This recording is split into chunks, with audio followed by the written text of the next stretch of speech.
ይታያችኋል? ጽሁፉ ይታያል?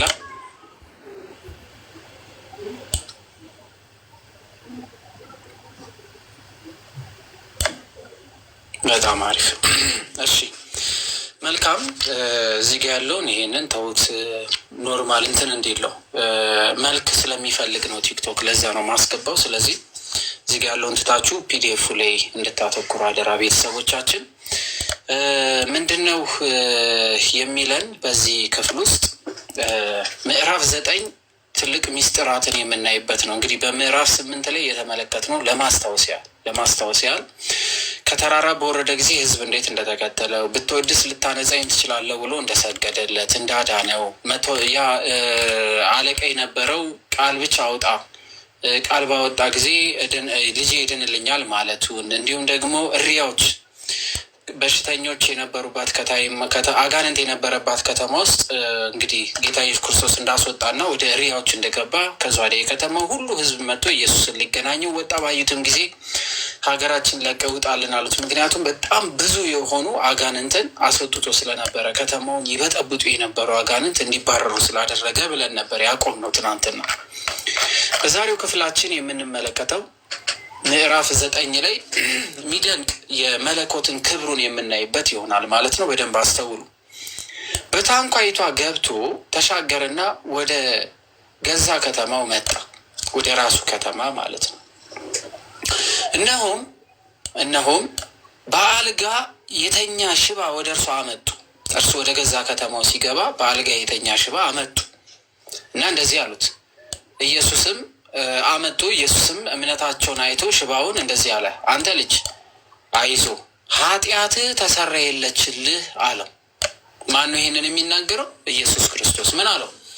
አንተ ልጅ አይዞ ከኃጢአትህ ምን ብላለች? ይቅር ተብላለች፣ ተሰረየልሃለች አለው። ይህ ስልጣን የማን ስልጣን? የሰው ነው የአምላክ ስልጣን? እስኪ ንገሩኝ። ይህን ስሰሙ አሁን ብዙ ጊዜ ብንጠይቃቸው ይህንን በምን ስልጣኑ አለ ብንላቸው፣ እስኪ አንድ ቦታ አምላክ የሆነበትን ቦታ አሳዩን ቢሉን፣ ያው እሺ ኃጢአትህ ተሰረየለች አለ። ይህ ስለምን የሚናገር ነው? ምንነቱን ነው የሚነግረን ብለን ብንጠይቃቸው መልሳቸው ምን እንደሚሆን እናውቃለን። ነቢይ ሊያደርገው አይችልም ማንም። አሁን በምድር ያሉ ካህናት እንኳን ምንድን ነው በማወቅም ባለማወቅም የሰራውን ኃጢአት እግዚአብሔር አምላክ ምን ይበልህ ነው የሚሉት? ይቅር ይበልህ ነው የሚሉት። እኛ ይቅር ብለናል፣ አምላክ ምን ይበል? ይቅር ይበልህ። የመጨረሻው ዲሲሽን የማን ስለሆነ? ይሄ የመጨረሻው ውሳኔ የእግዚአብሔር አምላክ ስለሆነ ኃጢአትን ይቅር ማለት የሚችል አምላክም። ስለዚህ ኃጢአትን ይቅር ማለት የሚችል አምላክም። ስለዚህ ኃጢአትህ ተሰረየችልህ አለው። አሁን ነው ችግር የተፈጠረው ማለት ነው። እነሆም ከጸሐፍቶች አንዳንዶቹ በልባቸው ይህስ ምን ይላል አሉ፣ ይሳደባል አሉ። በአይሁድ ስርዓትና በጸሐፍቶች ትምህርት ወይም ደግሞ አይሁዳኖች በሆኑ ወይም በጸሐፍት ስርዓት ኃጢአትን ተሰረይልሃል ማለት ስልጣን ያለው አምላክ ስለሆነ በምን ስልጣኑ ነው እሱ አምላክ ይቅር ሊል የሚገባውን ነገር ይቅር የሚለው ብለው ነው እንግዲህ የተነሱበት ማለት ነው። ይሄ አምላክን ይሳደባል እንዲል ያደረጋቸው ይሄ ቃል ነው ማለት ነው። ይሄስ አምላክን ምን ይላል አሉ? ይሳደባል። ለምን ሲባል ኃጢአትህ ይቅር ትባልልህ ብሏልና፣ ኃጢአትህ ተሰርዛለች ስላለው፣ ኃጢአትህ ተሰረየለችልህ ስላለው። ስለዚህ ይሄ ራሱን እንደ አምላክ ይመለከታል። ስለዚህ አንድ ሰው ተነስቶ ራሱን እንደ አምላክ ከተመለከተ አምላክን እንደ መስደብ ነው የሚቆጥሩት። ምክንያቱም እኔ አምላክ ነኝ እያለ ስለሆነ፣ የአምላክን ስራ እየሰራ ስለሆነ። ኢየሱስም ሀሳባቸውን አውቆ እንዲህ አለ። በልባችሁ ያሰቡትን አውቆ እንዲህ አላቸው፣ ስለምን በልባችሁ ክፉ ታስባላችሁ አላቸው። ስለምንድን ነው በልባችሁ ክፉ የምታስቡት? ምክንያቱም ክርስቶስን እንደ አምላክ ሳይሆን እንደ ሩቅ ብእሲ ወይም ደግሞ ሰው ብቻ የሆነ አምላክ ያልሆነ አድርጎ ማሰብ በራሱ ክፉ ማሰብ ስለሆነ፣ ለዚህ ነው በቅዳሴው ሰዓት ላይ በቅዱስ ቁርባኑ ላይ ክፉ የምትነጋገሩ በልባችሁ ክፉ ሀሳብን ያነሳችሁ ብትኖሩ እያለ ካህኑ የሚናገረው ማለት። አሁን ጥያቄ ይጠይቃቸዋል። ኃጢአትህ ተሰረየችልህ ከማለት ወይስ ተነሳና ሂድ ከማለት ማን ይቀላል አላቸው። ኃጢአትህ ተሰረየልሃል ማለት ከአፍ የሚወጣ ነው አይደለም? ተነሳና ሂድ ከማለት ማናቸው ይቀላል አላቸው። ጠየቃቸው። የትኛው ነው የሚቀለው? እስኪ ቀላል የሚሆነው የትኛው ይመስላችኋል? ኃጢአትህ ተሰረየልሃለች ማለት ነው ወይንስ ደግሞ አንተ ተነስና ተራመድ ማለት ነው? በእድሜ ዘመኑ ያልተራመደን የቱ የሚቀል ይመስላል? የቱ ነው ቀላል የሚሆነው ለሰው ልጅ? ጥያቄ ጠየቃቸው። እርሱ ጥያቄ ጠየቃቸው። የቱ የሚቀል ይመስላችኋል? ተነሳና ሂድ ነው ቀላል፣ ወይንስ ኃጢአት ይቅር ተብላለች የሚለው ነው ቀላሉ? ተነሳና ሂድ ተሰረየልህ፣ ተነሳና ሂድ ቀላል ነው? እሺ። ተነሳና ተራመድ ቀላል ነው? እሺ። ኃጢአት ተሰረየለችልህ ማለት ነው ቀላል? እሺ። ኃጢአት ተሰረየልህ ማለት ቀላል ነው? እሺ። ተነሳና ሂድ ማለት እሺ። እስከ ዛሬ እንዴት አነበባችሁት ይህን ክፍል? እሺ። ነገር ግን በምድር ላይ ኃጢአት ያስተሰርይ ዘንድ ለሰው ልጅ ስልጣን እንዳለው አለ። በምን ላይ? በምድር ላይ። በምድር ላይ ኃጢአትን ይቅር የማለት ስልጣን እንዳለው እወቁ አለ። ስለዚህ በምድር ላይ ሰው ብቻ ነው የሚሉ ሰዎች በምድር ላይ ሰው ብቻ ከሆነ ኃጢአትን ይቅር ማለት አይችልም። በምድር ላይ ኃጢአትን ይቅር ማለት በምድር ላይ ኃጢአትን ይቅር ማለት ስልጣን እንዳለው በምድር ላይ ኃጢአትን ይቅር የማለት ስልጣን እንዳለው የሚያውቁት ክርስቶስ ምን ሲሆን ነው? ፍጹም አምላክም ጭምር እንደሆነ ሲያረጋግጥላቸው። ስለዚህ ያስተሰርይልህ ዘንድ ለሰው ልጅ ስልጣን እንዳለው እንድታውቁ አለ። በዚህም ጊዜ ሽባውን ተነሳ፣ አልጋን ተሸክመ ወደ ቤት ሂድ አለው። ምክንያቱም ይሄ ተአምር ነው። ይሄ ግን በቃል ነው የሚነገረው። ስለዚህ ይሄንን ማመን አይችሉም፣ ማረጋገጫ ስለሌለው። ኃጢአት ተሰርይልሃል ወይም ደግሞ ኃጢአት ይቅር ተብሏል የሚለውን ቃል ለእነሱ ማረጋገጫ የለውም። እንደ ፌዝ ነበር ያዩት። ስለዚህ ለእነሱ ከባድ የሆነው ነገር ምንድን ነው? ሽባውን አስነስቶ እንዲራመድ ማድረግ። ሽባውን አራምዶ ሲያስኬደው እርሱ አምላክ እንደሆነ ያውቃሉ ማለት ነው። ስለዚህ ለእነሱ ከባድ የሚመስላቸው ሽባውን ማስነሳት ነው። ለእግዚአብሔር ግን ኃጢአትን ይቅር ማለት ቀላል ነገር ነው። ሽባንን ማራመድ ቀላል ነው። በእነሱ አይን ግን ኃጢአትን ይቅር ማለት ትልቅ ነገር፣ ሽባን ማስነሳት ደግሞ ራሱን መግለጫ አድርገው ይመለከቱታል ማለት ነው። ስለዚህ ነገር ግን በምድር ላይ ኃጢአትን ያስተሰርይ ዘንድ ለማን? ለሰው ልጅ። ሰው ምን ሆኗል እያለ ነው? አምላክ ነው። ሰው ብቻ ነው ብላችሁ አታስቡኝ፣ እኔ ምንም ጭምር ነኝ እያለ ነው። አምላክ ነኝ፣ ስልጣን አለኝ፣ በሰውነቴ አትገምቱኝ። ሰው ስለሆንኩ ብቻ እኔን አቃላችሁ ማን ነው እርሱ እያላችሁ አትገምቱ ነው በሌላ ቋንቋ። ስለዚህ ምንድን ነው? ለሰው ልጅ ምን አለው? ስልጣን አለው። ልክ አብ ይቅር እንደሚል ሁሉ ወልድ ይቅር ባይ እንደሆነ ሲነግራቸው ማለት ነው። ምክንያቱም እርሱ ኃጢአትን ይቅር ስላለ እያፌዙበት ስለሆነ አምላክን እየተሳደበ እንደሆነ አድርገው ስለቆጠሩት እኔ አምላክ ነኝ እንዴት ይለናል የሚል ሀሳብ ስለሆነ ያላቸው። ምክንያቱም የአምላክን ስራ ስለሆነ እየሰራ ያለው። ስለዚህ ተነሳና አልጋን ተሸክመ ወደ ቤትህ ሂድ አለው። ተነስቶም ወደ ቤቱ ሄደ። ሕዝቡም አይተው ተደነቁ። ኃጢአትን ይቅር ከማለት የበለጠ ሽባው ተነስቶ አልጋውን ተሸክሞ ሲሄድ አዩና ተደነቁ። ከዛ ወዲያ እንደዚህ ብለው ጠየቁ፣ ለሰው እንዲህ ያለ ስልጣን የሰጠ እግዚአብሔርን አከበሩ።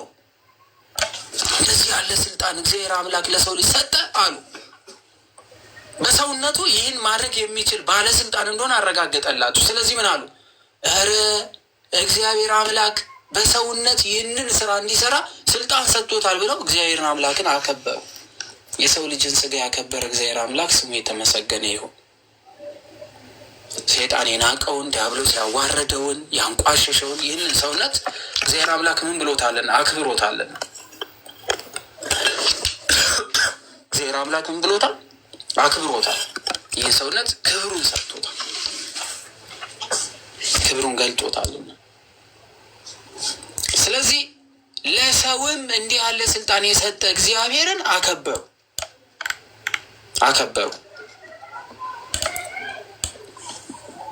ኢየሱስም ከዚህ አልፎ በመቅረጫው ተቀምጦ የነበረ ማቴዎስ የሚባል አንድ ሰው አየና ተከተለኝ አለ። ጸሐፊው ራሱ እኮ ማን ነው? ማቴዎስ ነው። የዚህ ጸሐፊ ራሱን ሲገልጥ ግን ምን አለ? ኃጢአቱን አልደበቀም። ምን አለ? ኢየሱስ ከዚህ አልፎ በመቅረጫው ተቀምጦ የነበረ ማቴዎስ የሚባል አንድ ሰው አየና ተከተለኝ አለው። ተነስቶም ተከተለው አለ። ራሱን ሲገልጥ ራሱን የገለጠው እንደዚህ እንደ ሌላ ሰው አድርጎ ማለት ነው። ተከተልኩት እንደዚህ ያልኩት ብለው አይጽፉም ሐዋርያት። ቅዱስ ማርቆስ እኮ በጻፈው ክፍሉ ላይ አንድ ወጣት ነበረ ራቁቱን የሮጠ ብሎ ራሱን ገልጧል። ራቁቱን የሮጠው እሱ ነው ክርስቶስ በተያዘበት ሰዓት። ስለዚህ ወንጌል የሚጻፍበት የራሱ የሆነ አጻጻፍ እንደ ራሱ አንድ የጻፈው አንድ ሰው ተቀምጦ ነበረ በመቅረጫው ማቴዎስ የሚባል ምናምን እያለ እንዴት ይጽፋል እንዳትሉ፣ ይሄ የእነሱ የአጻጻፍ ስልታቸው ራሳቸውን የሚገልጡበት ተራኪ አድርገው ስለሚጽፉት ወቅቱ ላይ የነበረውን ነገር ተራኪ አድርገው ይጽፉ ስለነበር፣ ስለዚህ ማቴዎስ የሚባል አንድ ሰው አየና ተከተለኝ አለው። ተነስቶም ተከተለው ሲል ምንም ሳይጠይቅ ተነስቶ ምን አለው ማለት ነው? ተከተለው ማለት ነው። በቤቱም በማዕድ ተቀምጦ ሳለ እነሆ ብዙ ቀራጮችና ኃጢአተኞች መጥተው ከኢየሱስ ከደቀ መዛሙርቱ ጋር አብረው ተቀመጡ። ይሄ በጣም አስነዋሪ ነገር ነው ለፈሪሳውያኖች። አውቀናል እኛ የእግዚአብሔር ሕዝብ ነን፣ የእሱን ስርዓት የምናስከብር ነን ምናምን ለሚሉት ይሄ ትልቅ ኃጢአት ነው፣ በደል ነው በቃ። ምክንያቱም ከኃጢአተኞች ጋር ከቀራጮች ጋር፣ ቀራጭ ማለት ምንድን ነው? ግብር ሰብሳቢዎች ማለት ነው።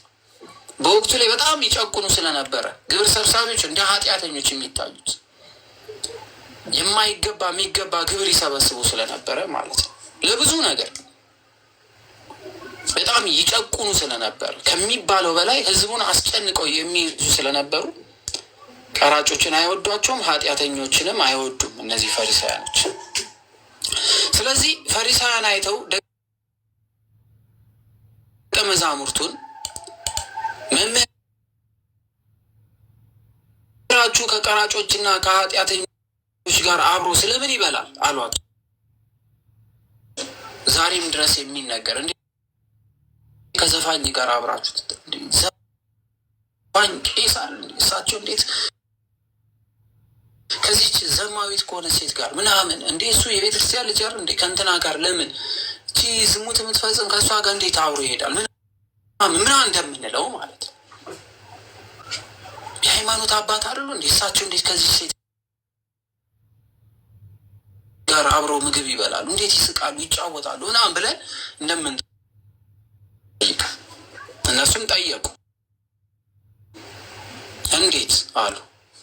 ኢየሱስም ሰማና ህመምተኞችን እንጂ ባለጤናዎችን ባለመድኃኒት አያስፈልጋቸውም አለ። እኛ ጤናማንን ካላችሁ መድኃኒት አያስፈልጋችሁ። እኔ የመጣሁት ግን ለማን ነው? ለታመሙት ነው፣ በኃጢአት ላሉት፣ ኃጢአት ለያዛቸው፣ ሞት ለያዛቸው። እኛ ብቁ ነን ካላችሁ ለእናንተ አልመጣሁም። ስለዚህ መድኃኒት የሚያስፈልገው ህመምተኛ ነው እንጂ ንጹሕ ሰውማ ምን መድኃኒት ያስፈልገዋል? ነገር ግን ሄዳችሁ ምሕረትስ እወዳለሁ መስዋዕትንም አይደለም ያለው ምን እንደሆነ ተማሩ አላቸው። ሂዱና ተማሩ እነሱን ፈሪሳውያኖችን፣ ይሄ ቃል ተጽፏል አላቸው። ስለዚህ ችን ክፍል ሄዱና አጣሯት። መስዋዕትን አይደለም ያለው ምንድን ነው? ምሕረትን እወዳለሁ መስዋዕትን አይደለም ያለው ምንድን ነው? ስለዚህ ሂዱና ተማሩ። ይሄን ክፍል አልተማራችሁትም አላቸው። ሳትማሩ ልትወቅሱ የመጣችሁት ኃጢአተኞችን ወደ ንስሐ እንጂ ጻድቃን ልጠራ ምን አላልኩምና አልመጣሁም አላቸው። ኃጢአተኞችን ወደ ንስሐ ክርስቶስን በማወቅ ንስሐ እንገባ ዘንድ ወደ እግዚአብሔር መንገድ እንመለስ ዘንድ እንጂ በቃው ላሉትማ አልመጣሁም አለ።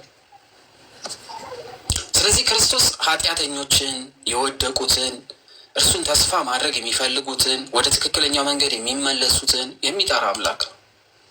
ስለዚህ እንደዚህ አይነት ሰው ስንመለከት በቤተ ክርስቲያን ውስጥ እኛ ቦታ ባንይዝ፣ ባንወቅስ፣ ሰዎች ከእግዚአብሔር ጋር እንዲነጋገሩ ጊዜ ብንሰጥ፣ ተስፋ ብናደርግ፣ እግዚአብሔር ወደ ልባቸው እስከሚመልሳቸው ስራው እንዲሰራ ብንፈቅድለት አይሻልም?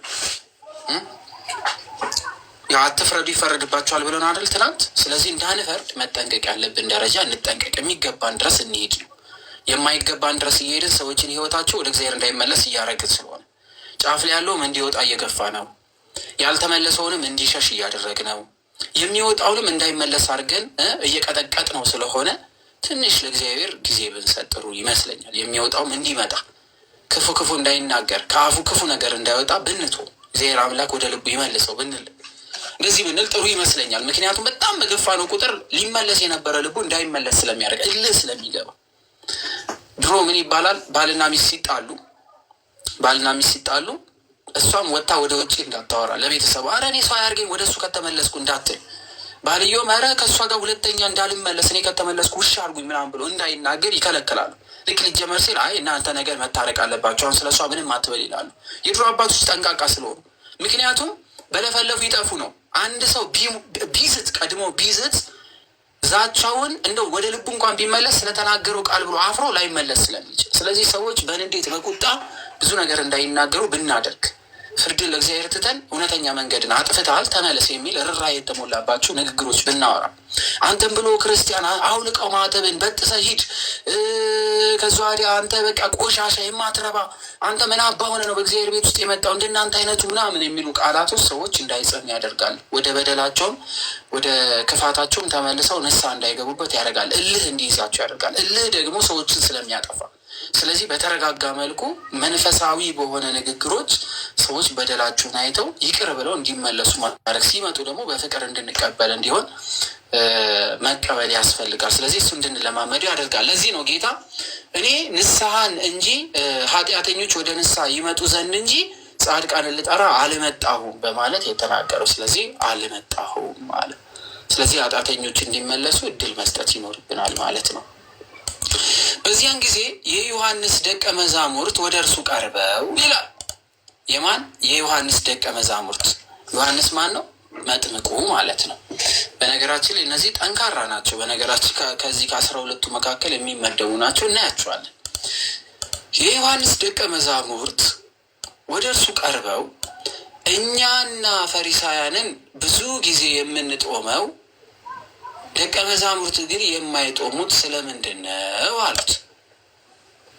እኛ ብዙ ጊዜ ምን እንላለን? እንጾማለን። ያው ትናንትና ወንድማችን አንድ ጥያቄ ጠይቆን ለሙሴ የተሰጠውን ሕግጋት ጾሙ ምናምን ስለሚል ማለት ነው። እኛ እንጾማለን። የአንተ ደቀ መዛሙርትና የአንተ ተከታዮች ሁሉ ግን እየጾሙ አይደለም፣ ለምንድን ነው ብለው ጠየቁት። ኢየሱስም እንደዚህ አላቸው፣ ሚዜው ሙሽራው ከእነርሱ ጋር ሳለ ሊያዝኑ ይችላሉን አለ። አያዝኑ። ምክንያቱም ሚዜዎቹ ከሙሽራው ጋር ስላሉ ምን ሊሉ ስለሚገባ፣ ደስ ሊላቸው ስለሚገባ ደስተኞች መሆኑ አለባቸው። ሚዜዎች ሙሽራው ከእነርሱ ጋር ስላለ ሊያዝኑ ይችላሉን ብሎ ይጠይቃቸዋል። ነገር ግን ሙሽራው ከእነርሱ የሚወሰድበት ወራት ይመጣል፣ በዚያን ጊዜ ይጾማሉ አለ። ስለዚህ መቼ ነው ጾማቸው የሚጀምረው ማለት ነው? ጌታ ኢየሱስ ክርስቶስ ወደ ሰማይ ሲያርግ እርሱ በሌለበት ሰዓት ላይ በሌለበት ሚስ በስጋ ወራት ተገልጦ በሚታይበት ክብሩ ስራው ሁሉ ፈጽሞ ወደ ሰማይ ሲያርግ ግን ይህንን የጾም ስራ ሰጣችኋለሁ እያሉ ይጾማሉ። ስለዚህ አሁን እየጾምን አይደለኛ ልጆቹ ስለሆነን ነው። ባረጀ ልብስ አዲስ እራፊ የሚያኖር የለም። ያረጀ ልብስ ላይ አዲስ እራፊ የሚሰፋ የለም። ያረጀውን ልብስ ጥሎ አዲስ ልብስ ይለብሳል እንጂ መታጠፊያው ልብሱን ይቦጭቀዋልና መቀደዱም የባሰ ይሆናል። ምክንያቱም አሮጌውን ከአዲሱ ጋር አጣምሮ ቢሰፋው የበለጠ ምን እየሆነ ስለሚሄድ እየተቀደደ ስለሚሄድ። ባረጀ አቁማዳ አዲስ ወይን ጠጅ የሚያኖር የለም። ያረጀ አቁማዳ ማለት ሊፈነዳ ጫፍ የደረሰ ከቆዳ የሚሰራ ወይን የሚቀመጥበት ማለት ነው። ወይን በባህሪው ስለሚነፋ ወይም በባህሪው ከፍ እያለ ኦክሲጅን በውስጡ እያመቀ ስለሚሄድ ለመፍላት የሚያስፈልገውን ነገር እያመቀ ሲመጣ ስለሚቀደድ፣ ስለዚህ ባረጀ አቁማዳ አዲስ ወይን ጠጅ የሚያኖር የለም ይላል። ብዙ ጊዜ አፋር ላይ ይጠቀሙታል። አቁማዳ ወተት ምናምን ለመያዝ ይጠቀማሉ። ከቆዳ ነው የሚሰራ፣ ከፍየል ቆዳ ምናምን ይሰራል። ትንሽ የጠቦቶች ምናምን እነሱን አርደው ይሰሩታል። አቁማዳ ይፈነዳል አላቸው። የወይን ጠጁም ይፈሳል፣ አቁማዳውም ይጠፋል። ነገር ግን አዲሱን የወይን ጠጅ በአዲስ አቁማዳ ምን ይሏል? ያኖረዋል። ስለዚህ ምን ሁለቱም ይጠባበቃሉ አለ። ስለ ኦሪቷና ስለ አዲሲቷ ኪዳን እየነገራቸው ይህን ሲነግራቸው አንድ መኮንን መጥቶ ልጄ አሁን ሞተች አለ። ወደዚህ ከመግባታችን በፊት ምን እያላቸው ነው ስንል ከኔ ጋር ነው ያሉት በአዲስ ኪዳን በአዲስ ማንነት ጾምን ይጀምራሉ።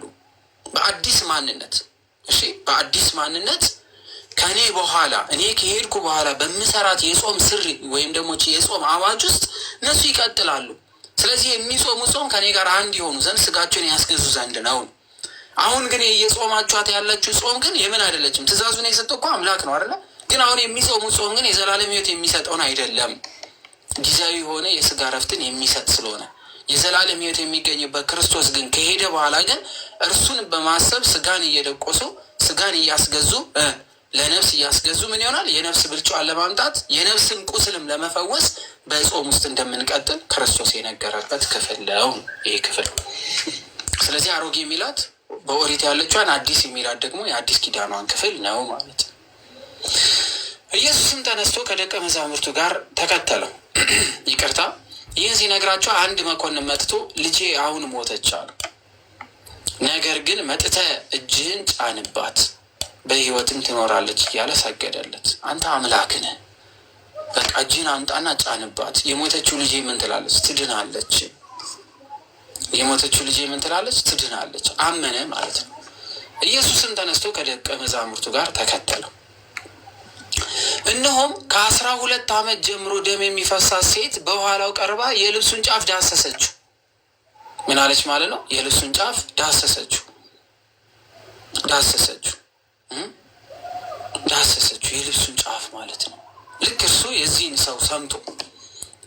ሰው ልመና ሰምቶ ልጄ አሁን ሞተች፣ ነገር ግን መጥተህ እጅን ጫንባት ብሎ በነገረው ሰዓት ላይ ያቺ የ12 ዓመት ጀምሮ ደም ይፈሳት የነበረችዋ ሴት መጣ፣ ቀርባ የልብሱን ጫፍ ዳሰሰችው። በልቧ ልብሱን ብቻ የዳሰስኩ እንደሆነ እድናለሁ ትል ነበረችና። ስለዚህ ይህ ክፍል የታምር ክፍል ነው። ክርስቶስን ሳይሆን ምኑን ብቻ ነው ያለችው? ልብሱን ብቻ። እምነቷ ሙሉ ነው አልሆነም? ሙሉ ነው። ስለዚህ ክርስቶስ የለበሰው ልብስ በክርስቶስ የተቀደሰ ነው አለች። ስለዚህ መጣችና የልብሱን ጫፍ ነካችው፣ በእምነቷ ማለት ነው። ስለዚህ አንድ ነገር ለመቀበል እምነት ያስፈልጋል። እነዚህ የታምር ክፍል ናቸው የሚባሉት። ስለዚህ በልቧ ልብሱን ጫፍ የዳሰስኩ እንደሆነ እድናለሁ ትል ነበረና፣ ኢየሱስም ዞር ብሎ አያትና ልጄ ሆይ አይዞሽ፣ እምነትሽ ምን ብሎሻል? አድኖሻል አላት እያለ ሄዳል። በነገራችን ላይ ይህን ክፍል ከመጽሐፍ ቅዱስ ላይ ላንብብላችሁ። አንዳንድ ክፍሎች ስላሉት ከመጽሐፍ ቅዱስ ላይ ላንብብላችሁ።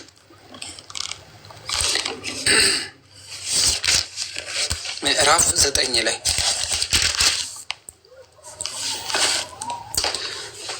እንደዚህ ይላል። ከመጽሐፍ ቅዱስ ላይ ላንብብላችሁ። ይህን ሲነግራቸው እነሆ አንድ መኮንን መጥቶ ልጄ አሁን ሞተች፣ ነገር ግን መጥተህ እጅን ጫንባት ትድናለች እያለ ሰገደለት። ጌታችን ኢየሱስም ተነስቶ ተከተለው። ደቀ መዛሙርቱም አብሮት ነበሩ። እነሆ ከ12 ዓመት ጀምሮ ደም ይፈሳት የነበረች ሴት በኋላው መጥታ የልብሱን ጫፍ ዳሰሰች። በልቧም የልብሱን ጫፍ ብቻ የዳሰስኩ እንደሆነ እድናለሁ ብላ ነበርና። ጌታችን ኢየሱስም መለስ ብሎ አያትና ልጄ ጽኚ፣ እምነትሽ ምን ብሏል? አዳነሽ አላት። ከዚያን ሰዓት ጀምሮ ያቺ ሴት ዳነች። ጌታችን ኢየሱስ ወደዚያ መኮንን ቤት በደረሰ ጊዜ አስለቃሾች የሚጫጩ ሰዎች አዩት በማለት ያስቀምጣል። በማርቆስ ክፍል ላይ ግን ስታነቡት የማርቆስ ክፍል ላይ ይኸውላችሁ መጽሐፍ ቅዱስ ስታነቡ ልዩነት የሌለው መሆኑን እንድትረዱ ለማድረግ ነው። እሺ፣ የማርቆስ ክፍል በማርቆስ ትምህርት ምዕራፍ 5 ላይ እናገኘዋለን። የማርቆስ ወንጌል ላይ አንዴ ላንብብላችሁ፣ ክፍሎችን እያስታረቃችሁ እንድትሄዱ ስለምፈልግ። ማቴዎስ ወደ ነጥቡ ነው የመጣው። ምዕራፍ 5 ከቁጥር 21 ጀምሮ እንመልከተው። እንደዚህ ይላል። ኢየሱስም ደግሞ በታንኳይቱ ወደ ማዶ ከተሻገረ በኋላ ብዙ ሰዎች ወደ እርሱ ተሰበሰቡ። በባህርም አጠገብ ነበር። ኢያኢሮስ የተባለ ከምኵራብ አለቆች አንዱ መጣ። ባየውም ጊዜ በእግሩ ላይ ወደቀና ታናሽቱ ልጄ ልትሞት ቀርባለች አለው። እያያችሁ ነው። ቅዱስ ማርቆስ አብራርቶ ሙሉ ክፍሉን ይጽፋል። እየሰማችሁ መጽሐፍ ቅዱስ እርስ በርሱ የሚጋጭ ነው እንዳትሉ ነው። እሺ፣ መጽሐፍ ቅዱስ እርስ በርሱ የሚጋጭ ነው እንዳትሉ የአጻጻፍ ስልታቸው ማወቅ ስላለብን ማርቆስ ስዕላዊ የሆነና ገላጭ በሆነ መልኩ እያንዳንዷን ነገር ሳይዘላት ይጽፋል። ቅዱስ ማቴዎስ ደግሞ ነጥቡ የክርስቶስን የማዳን አቅም፣ ክርስቶስ የማዳኑን አቅም የሚሰራው ስራ ላይ የሚያተኩር ይሆናል። ቶሎ ቶሎ ወደ ነጥቡ እየዘለለ ይሄዳል። ምክንያቱም የመስቀሉን ስራ ለመናገር የሚፈጥን ጽሑፍ ስለሆነ የሚጽፈው። ቅዱስ ማርቆስ ደግሞ እያንዳንዷ ክፍል ያለችዋን ነገር ምን ያደርጋል? ያብራራታል። በነገራችን ላይ የማቴዎስ ወንጌል የምታጠኑ ቤተሰቦች ሪፖርት በደንብ አለው። ቤቱ ሪፖርት እየተደረገ ነው። ሪፖርቶች አሉን። ስለዚህ አንዴ ከፍ ለማድረግ እንሞክር። ትናንትና 2 ጊዜ ሰጥቶኛል። የማይገባ ቃል ምናምን በሚል ጽፎልኛል። አሁንም ሪፖርት በደንብ እናድርግ። እሺ ወደ ትምህርቱ ስንመለስ፣ ስለዚህ ቅዱስ ማርቆስን፣ ቅዱስ ሉቃስን ከዛ ላይ ቅዱስ ማቴዎስ ተመሳሳይ የሆነ ይዘት ጽፈዋል። የማቴዎስን የተማረ ሰው የማርቆስንም፣ የማቴዎስን የሚማር ሰው የሉቃስንም የማርቆስንም ወንጌል እንዳጠና ይቆጠራል። እንዳጠና ምን ይላል? ይቆጠራል። ሶስቱም ክፍል ተመሳሳይነት ስላላቸው እንደነገርኳችሁ፣ ለምሳሌ እዚህ ጋር እንድታዩት እንዲጠቅማችሁ ስለሚያግዘን እዚህ ጋር ተመልከቱ። እዚህ ጋር ተመልከቱ። ይሄ ክፍል የማቴዎስ ወንጌል ላይ ያለ ነው። ስለ ምኩራብ ሹም ልጅና ደም ስለሚፈሳት ሴት ማርቆስ ምዕራፍ 5 ቁጥር 21 ላይ ጽፏል። ሉቃስ ደግሞ ምዕራፍ 8 ቁጥር ስንት ላይ ማለት ነው? 40 ላይ ካልተሳሳትኩ 40 ላይ ጽፎታል። ስለዚህ በሉቃስም በማርቆስም ክፍል የማቴዎስ ወንጌል ላይ አለ ማለት ነው። ተመሳሳይ ትምህርት ታገኛላችሁ። ስለዚህ መጽሐፍ ቅዱስ የምታጠኑ ሰዎች ይሄን ክፍል እንዲህ ማየት ትችላላችሁ ማለት ነው።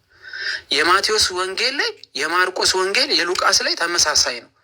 ለምንድን ነው የዮሐንስ ላይ ያላገኘ ነው ስንል ግን ዮሐንስ በጥልቀት ስለ ክርስቶስ ሰው ሆኖ የመጣው አምላክ እንደሆነ የገለጠበት ትምህርት ስላለ፣ አብዛኛዎቹ ተመሳሳይ ሆነው የሚጠቀሱት ወይም የአንዱን ወንጌል ስንማር የሶስቱንም ተምረናል ብለን እንድንቀበል የሚያደርገን ለዚህ ነው ማለት ነው። ለዚህ ነው ይሄ ነጥብ ነው ማለት። ስለዚህ እዚህ የማቴዎስ ወንጌል ላይ የተነገረውን ማርቆስ ወንጌል ምዕራፍ 5 ቁጥር 21 ጀምሮ ስናገኘው ወይም ስንማረው እናገኘዋለን። ስለዚህ እዚህ ላይ ይህን ነገር ሲነግራቸው ነው አንድ መኮንን መጥቶ አለ። ስሙን አልጠቀሰው፣ መኮንን አለው። ልጄ አሁን ሞተች፣ ነገር ግን መጥታ እጅህን ጫንባት አለው። ልጄ ምን አለች ነው የሚለው? ሞተች ብሎ ይናገራል ማለት ነው። ልጄ ሞተች ብሎ ይናገራል። ለምን? ምክንያቱም ስለሞተች ማለት ነው። እዚህ ግን ስንመለከት የማርቆስ ወንጌል ላይ ስንመለከት ደግሞ ምን ብሎ ይጽፍልናል ማለት ነው? ኢያኢሮስ የተባለ ከምኵራብ አለቆች አንዱ መጣ፣ ባየውም ጊዜ በእግሩ ላይ ወደቀና፣ ያው ሰገደ ነው። ወደቀ የሚለው አዳልጦት ምናምን የሚል ትርጉም አይቻለሁ ሌሎች ሲናገሩ። ወደቀ ማለት ሰገደ ማለት አይደለም። ታዲያ ሙዝ አዳልጦት ነው?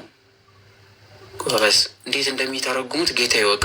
ኤኒዌይስ ግን ባየው ጊዜ በእግሩ ላይ ወደቀ ሲል ሰገደ ማለት ነው። ለምን? ለክርስቶስ ስግደትን አቀረበ።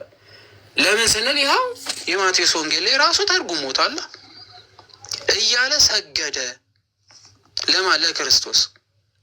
ይህን አጻጻፍ በደንብ አድርገን ልናውቅ ይገባል። ስለዚህ ከምን አንጻር ነው ወንጌል የሚጽፉት የሚለው እንደ ነጥብ ማየት ስላለብን፣ ስለዚህ እዚህ የማርቆስ ወንጌል ምን አለ? ይህን ክፍል ሲናገር ኢያኢሮስ፣ ይሄ መቶ አለቃ የምኵራቡ አለቃ ተብሎ የተጠራው ወይም ደግሞ መኮንን ተብሎ የተጠራው ይሄ ስሙ ማን ይባላል? ኢያኢሮስ ይባላል። ከምኵራብ አለቆች አንዱ መጣና ባየው ጊዜ በእግሩ ላይ ወደቀና ታናሺቱ ልጅ ልትሞት ቀርባለች፣ እንድትድን በሕይወት እንድትኖር መጥተህ እጅህን ጫንባት ብሎ አጥብቆ ለመነው። ከእርሱ ጋርም ሄደ። ብዙ ሕዝብም ተከተሉት፣ ገፉትም ማለት ነው። ከ12 ዓመት ጀምሮ ደም የሚፈሳት ሴት ነበረች አለንና ከብዙ ባለመድኃኒቶች ብዙ ተሰቃይታለች። አሁን ምን አለ ሉቃስ ምን ማለት ጀመረ? ማብራሪያ እንዴት እንደነበረች፣ ምን ሆና እንደነበረ፣ ምን ደርሶባት እንደነበረ፣ ምን አጋጥሟት እንደነበረ ምናምን ሁሉ ይዘረዝራል። የማቴዎስ ወንጌል ላይ ግን ባለመድኃኒቶች ገንዘቧን ምናምን የሚል ነገር የለው፣ ነጥቡ ላይ ስለሆነ የሚሄደው። ስለዚህ ባለመድኃኒቶች ብዙ ተሰቃየች፣ ገንዘቧን ሁሉ ከስራ ባሰባት እንጂ ምንም አልተጠቀመችም እያለ በቃ ማብራራት ጀመረ። የኢየሱስን ወሬ ሰምታ ስለነበር አይተው አታውቅም፣ ግን ሰምታለች ወሬውን አለ። በስተኋላው በሰዎች መካከል መጥታ ልብሱን ዳሰሰች። ልብሱን ብቻ የዳሰስኩ እንደሆነ እድናለሁ ብላለችና ማንና ማን ተስማሙ ደግሞ እዚህ ሀሳብ ላይ? ማቴዎስና ሉቃስ ተስማሙ ማለት ነው። ማርቆስና ማቴዎስ።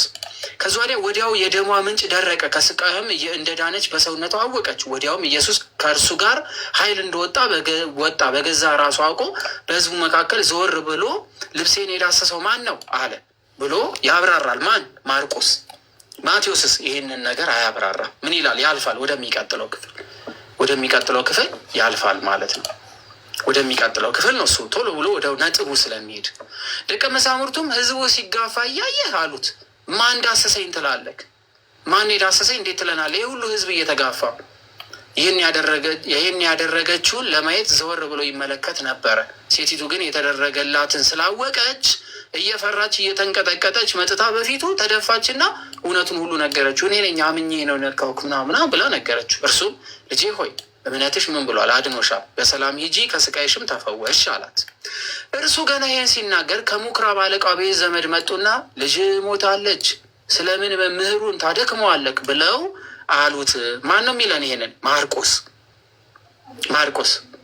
ኢየሱስም ግን የተናገሩትን ቃል አድምጦ ለምኵራብ አለቃ እመን እንጂ አትፍራ አለው እያለ ማን ያብራራል ሙሉ ትምህርቱን? ማርቆስ። እኛ ግን ወደ ማን እንመለስ? ወደ ማቴዎስ ትምህርት እንመለስ። እየተማርን ያለ ነው ማንን ስለሆነ? የማቴዎስን ወንጌል ስለሆነ ገብቷችኋል? ስለዚህ አንዱ አብራርቶ ይጽፋል፣ አንዱ ደግሞ ነጥቡ ላይ ይሄዳል። ሰው ወንጌል አጻጻፋቸው እንደዛ ነው። ስለዚህ ተጋጨ፣ ተለያዩ ምናምን የሚል ሀሳብ እንዳሰጡ ለማለት ነው። እሱን እንዳትይዙት። እንደዚህ የሚባል ትምህርት ስለሌለ በቤተ ክርስቲያናችን እንደዚህ ታርቆ ማመሳከሪያዎቹ ተቀምጠው አንዱ ጋር የጎደለው ሌላው ሞልቶ፣ የጎደለ ማለት አንዱ ያለፈውን ክፍል አንደኛው ደግሞ አስታውሶ ይጽፏል ማለት ነው። ምክንያቱም የሆነውና የተደረገውን ነገር አራቱ በየራሳቸው መንገድ እየጻፉ ስለሆነ በመንፈስ ቅዱስ ተመርተው፣ በየራሳቸው ስላችሁ በፍላጎት ማለት አይደለም። እሺ ማቴዎስ ወንጌል ምዕራፍ 9 ቁጥር 21 ላይ በልቧ ልብሱን ብቻ የዳሰስኩ እንደሆነ እድናለሁ ትል ነበረችና ኢየሱስም ዘወር ብሎ አያትና ልጄ ሆይ አይዞሽ እምነትሽ አድኖሻል አላት። ሴቲቱም ከዚያን ሰዓት ጀምራ ዳነች። ኢየሱስም ወደ መኮንኑ ቤት በደረሰ ጊዜ እዛ ጋ በቃ ልጅ ሞታለች፣ ክርስቶስን አታስጨንቀው ምናምን ያሉትን አልፎ ማለት ነው ማቴዎስ አለፈውና ነጥቡ ላይ ሄደ። ግን በነገራችን ላይ በዚህ ክፍል ውስጥ የማርቆስ ወንጌል የምታነቡ ክርስቶስ አይሰማችሁም፣ አምላክ የለም፣ ብትጮህ አያዳምጣችሁም፣ ረፍዶባችኋል ምናምን የሚሏችሁ ካሉ ይሄ ክፍል መጽናኛ ክፍል ነው።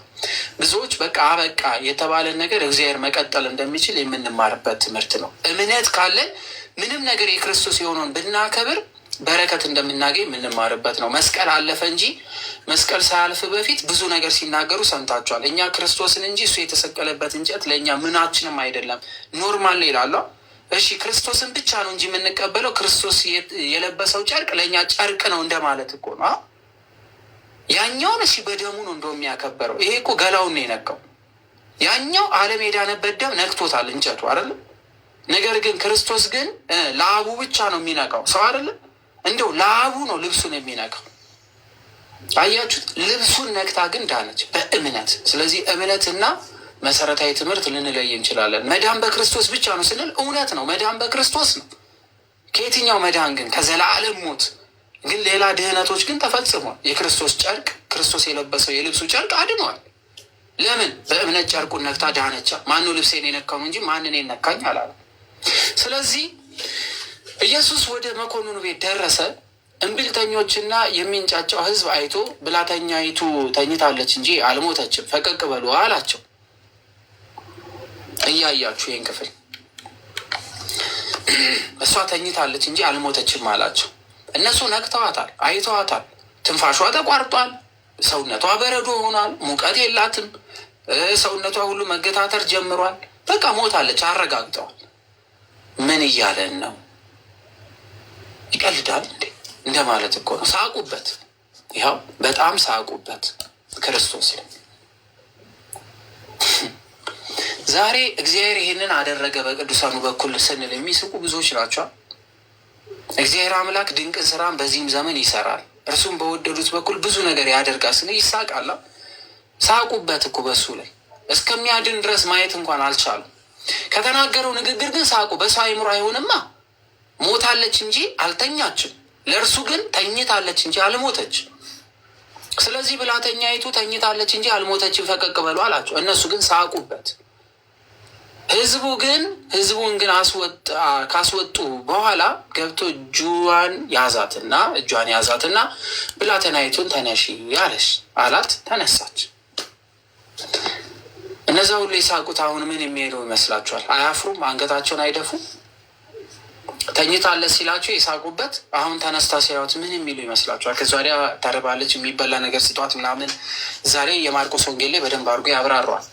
ስለዚህ ወደ ነጥቡ ነው የሚመጣው ብለናል። ቅዱስ ማቴዎስ እንዴት እየጻፈ እንደሆነ እየተረዳችሁት። በቃ ዝርዝር ጉዳይ ላይ ምናምን መግባት አልፈለግም። በቃ ብላቴናይቱን አስነሳት፣ እነዚህ የሳቁበት ሁሉ አፈሩ ምናምን ብሎ መዘርዘር አላስፈልገውም። አስነሳት፣ ታምሩን ገለጠና ያም ዝና ወደዚህ ሀገር ሁሉ ምን አለ መጣ።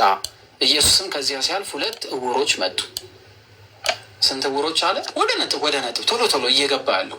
ስለዚህ 2 ዕውሮች መጡ። የዳዊት ልጅ ሆይ አሉት። እርሱ የዳዊት ልጅ ነው። የዳዊት ልጅነቱ ምንነቱን የሚያሳይ ነው።